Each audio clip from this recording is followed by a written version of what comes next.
everyone, and welcome to the Kauai County Council Roundup from our meeting on February 21st, last Wednesday. My name is Mel Rapozo, Council Chair. I got with me Finance Chair, Mr. Ross Kagawa. Thank you. Welcome, man. Thank you for having me. Thank you, Hoike. Well, real quick, on Wednesday's meeting, we had one item really, and it was an update on our capital improvement projects. Our budget consists of two budgets, right? Two separate budgets. One is the operational budget, which really pays all the bills for the county. And then we have the capital improvement projects, which are the projects the road projects, the infrastructure projects, the parks projects.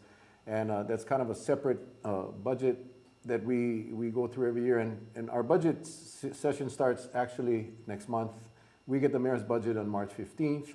We start our deliberations in April. And what I wanted to do was go through all of the capital improvement projects that are on the books for one reason. And it is to see which projects are moving, which projects are not moving, because those funds are tied up in our budget. And they cannot be used for anything else. And as you all know, and I'm sure all of you watching, you've seen the increases in our property taxes. Regardless of what class you're in, whether you're in residential or ag or commercial or industrial, or even your homeowners, you've seen the increases in property taxes, and that's due to one reason. It's due to the rise in our assessments. As you know, property values are what I call artificially inflated because of the market. You got a lot of people coming to Kauai buying properties above market value, driving the costs up, driving assessments up, therefore increasing your property taxes. So my goal this year as the chair, as we go through the budget session, is to take a look at all of these projects that are not moving and put that money back into the budget so we can provide some tax relief for our residents here on Kauai. It's not as easy as it sounds, but my goal is to get our taxpayers back as close as normal, because for the last 2 years, they have paid a lot of money.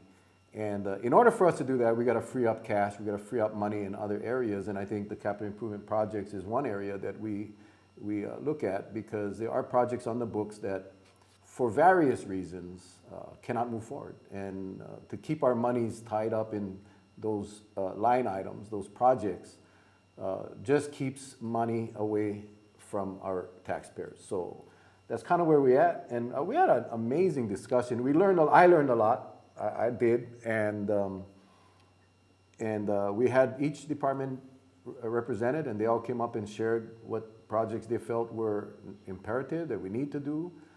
There's some projects in there. There are projects that we would like to see. But at the end of the day, we need to fund what's going to go forward. And whatever is not going to go forward, those funds should be returned back to the taxpayers in the form of tax relief. So, your thoughts, bro? Yeah, I mean, first of all, to thank you for putting it on. Prior to the budget was a brilliant idea. We get a handle on what our current CIP looks like as, we await budget, where we'll get what next year's budget looks like.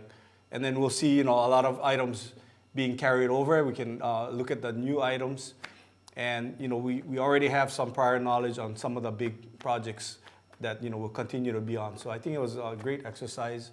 During the budget, sometimes we tend to, blast through things. But I think having this meeting prior will certainly give us a better handle going into the next budget. But I want to compliment, first of all, I think Todd Ozaki is now the head of the CIP management. And, he did a great job doing this spreadsheet and answering, overall questions on the progress of where we're at with our current CIP budget. And, what we did discover, though, was, as he called his, specific managers in charge of each project, we had some discrepancies as far as the status. And what I'm going to ask is that the administration would update this spreadsheet right here, which I'm looking at, and it has each project 11 pages total of projects, and update the status, and we'll have it maybe posted on our council website so that the public can view, and they can see exactly what projects are on here, And if they have more specific questions, then they can email the county council members, and we can dig further. But I think this is a good start. And then if you have a project in mind that has been long overdue, or if you heard has been promised and you don't see it on here, I think then it's time to be alarmed, and we can then we can look further as far as what that project is. There are a couple that glaring ones that came up to my mind. In that they said that how Kekaha, we've had so many complaints for so much years about Elipaya Road, Kekaha Road, and we learned that on that CIP meeting that we're getting close to entering that project construction phase. So thank God. I mean I've heard stories where the potholes are so big that the bus is having to dodge potholes, and it's not a good thing when you have a residential area and you have the bus playing dodgeball with potholes. So so that one is good, and always what we hear, especially with when we go to the West Side now, we've been together on a council for a while. You've been even longer, but West Side people always say, how come the road's so nice in Poipu? How come so nice in North Shore? Look at our roads. We always, on the West Side, they feel neglected. Like it's terrible. A lot of the residential roads and everything in Hanapepe town is still terrible. So, I was glad to hear that Kekaha is moving, because, again, when we go back to why the 0.5% GET was put in, and it's pumping in, currently about 30 million plus per year into our county budget, and it specifically for capital projects, mainly for capital projects. We have some going into, general fund type expenditures, but to me it was meant originally to repave all of our roads, which were badly neglected for many years. And bridges. And all of our bridges, many of which are like 100 years old. I mean, would we see, anything that we value, we don't fix for 100 years? I mean, it's quite embarrassing, actually, to be honest. And, so I'm hoping that, this administration will continue to attack our bridge problems, our road problems. We have done, I've got to compliment the administration on some, on a lot of projects that actually were done. Koloa Road was terrible. Maluhia Road was terrible. It all got done, thanks, I think, to the GET tax infusion. So, but there's still many more, including Olohena. I hear you guys from Kauai. I used to teach there. So, we need to do a lot more. But, I'm hopeful. We have the money. We have the money coming in with GET, and I'm sure when you read the paper and you hear that the tourists spent $1 billion more on Kauai than the prior year, I'm certain that there's expectations like, okay, man, the visitors are coming here, they're using our island, now let's see the improvements to our facilities and our infrastructure. So we got a lot of work ahead now in this budget. Lot of work. A lot of questions for the administration. This is my 16th budget, and for the majority of those 16 years. In fact, last year was the first year that I've ever been on a council that had money. Prior to, in all my prior years, we were always scraping. We'd have to be looking at the same list and figuring out which ones we're going to have to let go because we just don't have the funds, and we didn't want to raise taxes. And this year, as Ross just said, the tourism spending on Kauai broke all records. What that means is that, and let me back up a little bit. The county gets their funding from real property taxes. We get our funding from the transit accommodation tax, which is the TAT, and the general excise tax, which is the GET. And of course, we get grant funds and federal funding, but the majority of our funding comes from property taxes. With that increase in tourist spending, we are going to see an increase in the tourism tax as well as the GE tax, because visitors spend money, and when they spend more, we generate more. So we need to take advantage of those funds and not put those funds in projects that are not going to happen. Those funds that are in excess of what we need to spend should go back to the taxpayer, and that's just how this should work. So we like you said, we got a lot of work to do. We got a lot of fine tuning to do in the budget, and this budget session, as the administration comes up, we'll have a lot of questions, and hopefully they have the answers, and And we want to make sure that we get the best bang for all of our bucks. And I want to say, the roads, there's this whole thing, all the roads where politicians live are all nice. Well, I live in the Wailo House lots, and if you haven't been up to the Wailo House lots, our roads are in need of repaving, resurfacing. So that's not true. Not for this politician anyway, but the roads paving is another, we have some of the projects that are in here, but the majority of the road resurfacing projects are in our operating budget, our normal budget, and we have a list of roads to be paved every year. And I will agree with Ross that our administration has done an excellent job with paving the roads that are on that list. And like you said, a lot of that is due to the general excise tax that we all pay. We all do, and not just the tourists, we all pay. So again, it's really being better with how we budget, being better with how we spend our money, and making sure that we get through the projects, infrastructure projects that are needed. I look at a list as having the need, what you need and what you want. And right now, there's an opportunity to do a little bit of both, but the sewerization of our island. I mean, I think that's one of the things I want to see in this CIP projects. What is the plan? We want to put sewers and get people out of the cesspools and septic systems, and that's not cheap. So now, because we do have revenue, that we should be looking at the future and how we're going to address the sewer problem on this island. So a lot of work to do, Well, and, going on that topic, for the wastewater, Wailua wastewater treatment plant, I think, we had the conversations about, why are we putting so much money into the current Wailua wastewater treatment plant that is, severely old.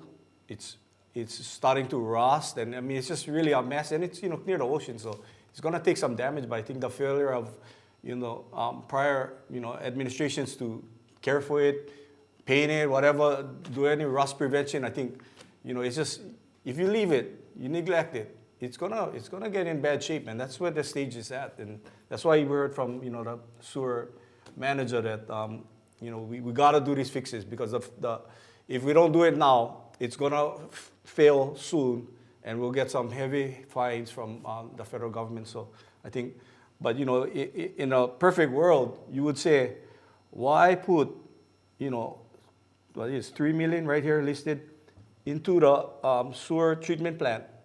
Why put $3 million into the old treatment plant that is 60 years old or so, and instead put it towards a new one that will be, out of the tsunami zone, will handle more residents, and open up possibilities for, even greater connections for new housing, especially those that, have been talked about with Hawaiian Homes across Wailua Golf Course. So, there's questions like that, but then, there's real answers, like from the sewer head that said, we're in trouble if we don't fix these. And, there's nothing we can say, right, at that point.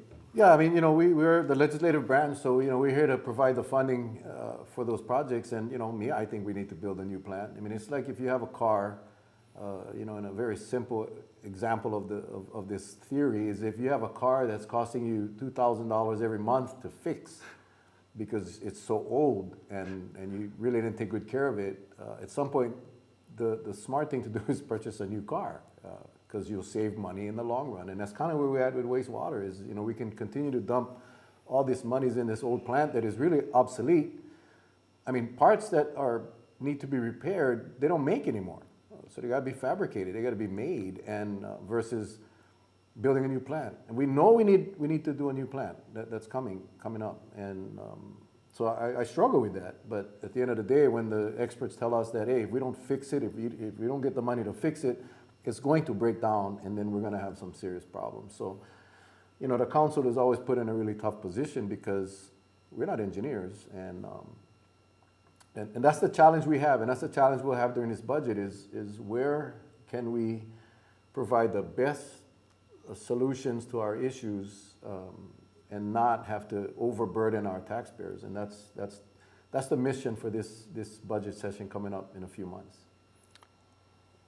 I think this list is made up of a lot of projects that, again, some are scattered all over the place, and I'm not going to say that any of these projects should not move forward, but I think just the way things are in government, in procurement, in permitting, some of these projects just naturally take a long time. And what I'm saying is, if any of these projects that cannot go forward for whatever reason, that we hold it off until next year, next budget, and again, put that money back in the hands of the taxpayers. So it was interesting discussion.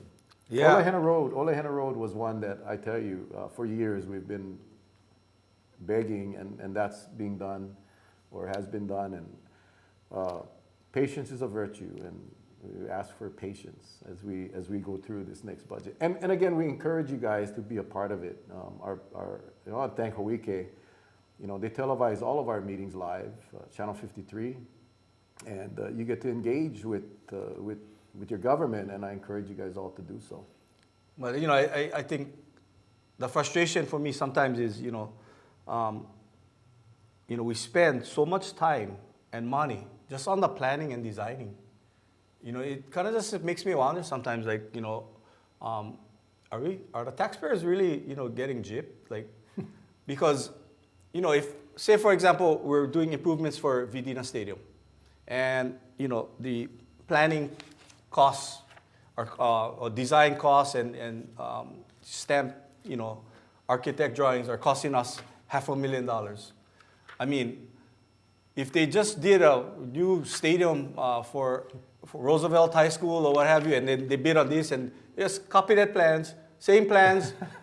I mean, how is that worth $500,000? But because it's going to be bid out, I mean, all the companies, want to make, a decent amount of money on that project, they'll just all bid for like as though you're drawing it from scratch. And, I don't know. I mean, I really, wonder at times if we could work with the state and somehow get these plans, we're able to share them, and we may perhaps, save millions, if not billions of dollars going forward, because there's so much money going into plan and design. Roads, I mean, right? A road is a road. If it's a two-lane road, three-lane road, or whatever, I mean, you have similar plans that was done before, right? So why is it always where we just pay we're paying millions of dollars before we even put it out to bid? And then we put it out to bid. Of course, we pay a top price again because they know it's a government project. They're always bidding government prices. But with the cost of materials on coming over, I mean, we're really getting people in Hawaii. We're getting ripped by shipping or something, because right now it costs $300 per square foot to build. To build. If you build a simple, as you can be, house, 3-bedroom house, 1,500 square foot, at $300 per square foot, you're talking about $450,000 for a simple house. How is that even affordable for? I mean, for even the upper middle, right? I mean, you still gotta get the land too. So I mean, it's a lot of frustration out there. Our young generation, they need us to be fighting for them to not waste money in government. Because I tell you, this is not the 70s, this is not the 80s. If we want our local people to strive and succeed in life and raise happy families, I mean, I think government, we gotta step up, man. We gotta all cohesively together. We gotta step up and lead the way and show them that we can find solutions. Because right now, with the prices of things going on, I mean, it's pretty grim actually. If you want to be a realist, so I mean, I don't want to be like this on this show. I tell you now, but at some point, I mean, I'm really worried for the future, and I sincerely say that. You brought up the planning and design, and I think many of us on the council was kind of surprised when we heard that a lot of these projects are just planning and design costs. And I mean, it looks like construction costs when you see the $500,000, $600,000, and we found out on Wednesday that that's just for planning and design. And I think Councilmember DeCosta brought up a good point. at some point, it's probably worthwhile to hire our own architect at the county level. We have engineers, get an architect on staff so we could design and plan our own projects, because I don't know what it entails, but that's a lot of money for planning and design. The one thing I wanted to bring up real quick was Look at this example. Kauai Fire Station just for planning and design. Yeah, planning and design for a Kauai fire station renovation, $575,000. That's more than $500,000 to plan and design a fire station. Like you just said, I mean, there has to be a model somewhere that we can copy and paste. But we one of the things we talked about, and Ross, you and I put in money many years ago, back in 2018, I believe it was. We put in $750,000 into the budget for a comfort station at the Vidina soccer fields, because so many kids use that every weekend, and I mean throughout the week, really, during practice, and they have portable toilets, and that project was never completed, but it was. And I'm saying this because I know a lot of these people have been asking, but yesterday we did get the commitment from the Parks Department that in the next budget that will be on the list, and we will be building that comfort station. So that, again, on my list of wants and needs, well, some may consider that a want. I consider that a need because of the amount of kids that are on that field, and adults that should have access to clean toilets when they're using the field. So again, I know there's a lot of projects that people would like to see in their neighborhoods and communities, and I encourage you guys to let us know, because this is the time for us to determine whether or not we can do it or not. So you can always reach us at the county council. Council testimony at kauai.gov is the email. If I can share one more example now. Absolutely. So let me give you a good example. Right behind us is the Lihue County baseball field. It has 3 fields, okay? Right now, I think they have 6 Mustang teams, okay? 4 Bronco teams. It's 10 teams already, right? 6 plus 4. And we have 2 pony teams. You got 12 teams trying to share 3 fields. I mean, and this, when I grew up playing baseball, all of our districts, or all of our teams had parks. Kauai had 2 parks, they had 2 teams. Hanapepe'elele, we had 2 parks, 2 teams. Kekaha had their own field, Waimea had their own field, and we're 2020s now. This is not 1970, and we got the same fields with much more teams. So I mean, those are examples of when people call, I mean, I want to try and push these things forward, because we're gonna kill kids from wanting to play. I mean, if they don't have a field to practice and get better on, and teams to bond with, then I mean, they may as well go do something else like jiu-jitsu or something. I don't know, but I mean, I'm hoping that. Going forward, we can start getting some progress on this. If anything, maybe a quick fix is adding more batting cages, creating some small infield parks to practice infield, outfield, something. I think there is a need just in that example. And I know people who are saying about soccer, about all these other things, and we need to know. So please, email us anytime. It's simple. First initial, last name at kauai.gov. That's all of our emails. So, let us know what's out there. We're approaching budget, and it's going to take 2 to tango. It's going to be the council and the mayor working together to add any new projects. So, but we need to hear from you guys. Yeah, again, www.kauai.gov gets to our website. Click on the council link, and you can get to our page, and our contact information is all on there. And of course, you can watch all of our meetings at kauai.gov. Click on the webcast meetings. If you're interested in watching it live, you can watch it live. Again, Hoike does a fantastic job. Oh, and by the way, we are working on getting some new equipment in our chambers so you can get some decent quality, good quality video. I know it's not the best, but we're working on that with the help of Hoike. But you can watch us live during our council meetings every Wednesday morning at 8:30. And the budget session, you can get the budget calendar on our website as well. But I encourage you guys to get engaged and pay attention, because I always say we don't know what we don't know. And we often get criticized because we should know, and maybe we do, maybe we should. But if we don't know, we don't know. So the only way we will know is if you guys let us know. So any closing thoughts, bro? All good, man. Thank you, Mel. Thank you for having me. Again, thank you guys for tuning in, Kauai County Council Roundup. Again, Hoike Channel 53, you can watch this replay, or you can watch our council meetings there. Again, many thanks to Hoike and their team over there. www.kauai.gov is where you can get all the information you need from our county council. Again, from Mel Rapozo, Roskagawa, we thank you guys. Take care. God bless. We'll see you next time. Aloha. Aloha.